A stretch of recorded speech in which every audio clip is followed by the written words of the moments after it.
Fat farm girl bullied on her land. They didn't know she was trained by a Green Beret sniper. The first shot rings out like God slamming a door. 308 round punches straight through the raised beer bottle in Jake Harlan's hand, exploding it into green glass and foam a split second before the crack of the rifle reaches the ears of the 20 drunk college kids who just trespassed onto Emily Carver's north field. The bottle never hits the ground. Jake's arm is already jerking back, blood streaming from a dozen tiny cuts, his mouth frozen in a scream that hasn't found its voice yet. 20 heads spin toward the distant tree line 560 yards away, where nothing moves except heat shimmer above the August corn. Then a second shot thuds into the dirt, exactly 1 inch in front of Jake's left boot, kicking dust onto his jeans. A woman's voice, calm as creek water, drifts across the PA speaker mounted on the old red barn nobody thought was wired for sound. Next one goes through a knee. Leave my land. You have 10 seconds. The countdown never reaches 8. Engines roar, tires spin, and 4 lifted pickups fishtail down the gravel like the hounds of hell are riding shotgun. By the time the dust settles, the only thing moving is the slow sway of sunflowers and the heavy, unbelieving breathing of the girl everyone in Blackthorn County still calls Em the Cow, even though she hasn't weighed more than 160 pounds since senior year of high school. But 5 years ago she did. 5 years ago, Emily Carver was the punchline that kept 3 rural Ohio counties laughing. And 5 years ago, nobody in their right mind would have believed that same shy, overweight farm girl could thread a sub, mow a group at 600 yards with a rifle older than she was, or that she learned to do it from a man who once dropped a Taliban commander through her adobe window in Helmand at twice that distance using nothing but a mile reticle, and a promise he'd make it home to teach his granddaughter how to shoot. This is the story they never told you. This is how a forgotten girl became the quietest legend nobody ever heard of until the day they made her speak with thunder. Picture it late summer, 2020. The Carver farm sits at the dead end of County Road 17, 240 acres of corn, soy and sorrow. Emily's parents died in a grain elevator collapse when she was 9. Her grandfather, retired Green Beret Master Sergeant Thomas Carver, raised her alone in the white clapboard house with the sagging porch. Folks said the old man was half crazy after 3 tours in Vietnam and whatever black bag jobs he did later that never made it into any official record. They said he talked to the wind and slept with a loaded HA-15 under his bed until the cancer finally took him the spring Emily turned 21. What folks never said, what they never knew, was that every morning at 0400 for 10 straight years, rain or snow, that crazy old man dragged his chubby granddaughter out to the back 40 and taught her things the army only teaches men who already know how to kill.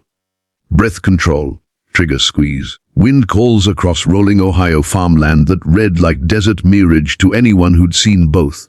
How to move without being seen, how to disappear in plain sight wearing nothing but Carhartt overalls and a ponytail. How to turn a deer rifle into a scalpel and a promise into a weapon. But Emily never told a soul. She just kept her head down, kept the farm running on fumes and USDA loans, kept getting bigger because grief tastes like Little Debbie cakes at 2 a.m., when the house is too quiet and the bed across the hall stays empty forever. By graduation, she tipped the scales at 280. The jokes wrote themselves. Wide load, Sharpied on her locker. Snapchat stories of cows with her face photoshopped on.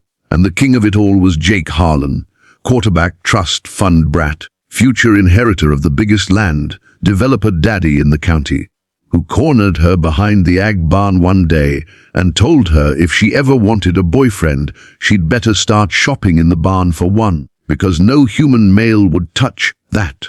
She didn't cry. She just looked at him with those quiet hazel eyes Grandpa always said could see a lie at 1,000 yards and said, "One day you'll want something on my land, Jake." And I'll remember this conversation. He laughed so hard he almost fell over. Fast forward 5 years. Emily is 26 now, still running the farm alone, still big by fashion magazine standards but strong in the way only women who throw 80-pound hay bales for fun get strong. The grief never left, but the rage settled in beside it like an old dog that knows all your secrets. She lost the weight slow, keto, rucking the fence lines with a 45-pound plate in a backpack Grandpa left her, and running the same hills he once made her crawl with a rucksack full of bricks. The county noticed, but memory is stubborn in small towns. To them she's still the fat Carver girl, just a version who can now outlift half the men at the feed store and who nobody's seen smile since 2017. Then comes the summer of 2025. Harlan Developments wants the Carver farm. Prime location, flat ground, sits right where the new bypass interchange is planned. Jake's father offers what he calls a generous price. Emily counters with, "Go to hell." The offer turns into pressure. Tax liens suddenly audited, anonymous buyers snapping up neighboring parcels, trucks, accidentally, tearing up her fields at night.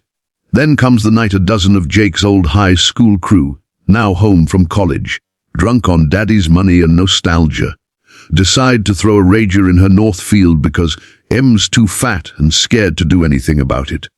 They even tag her in the Snapchat story, a video of Jake pissing on her, no trespassing, sign while his friends howl. Caption, "One step closer you die." It was supposed to be a joke.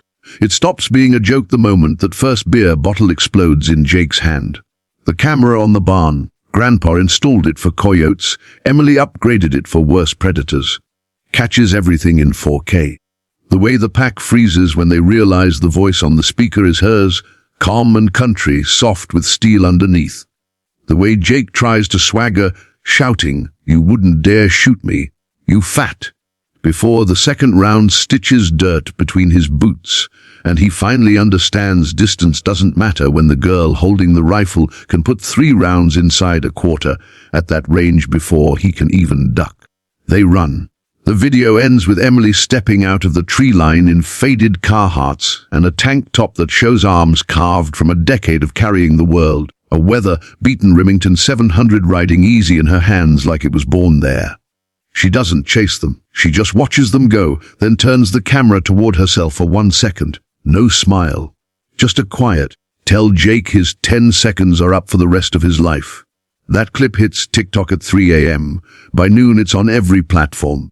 By nightfall it has 40 million views and the caption someone added, "When the quiet kid you bullied grows up to be John Wick in overalls," is trending worldwide.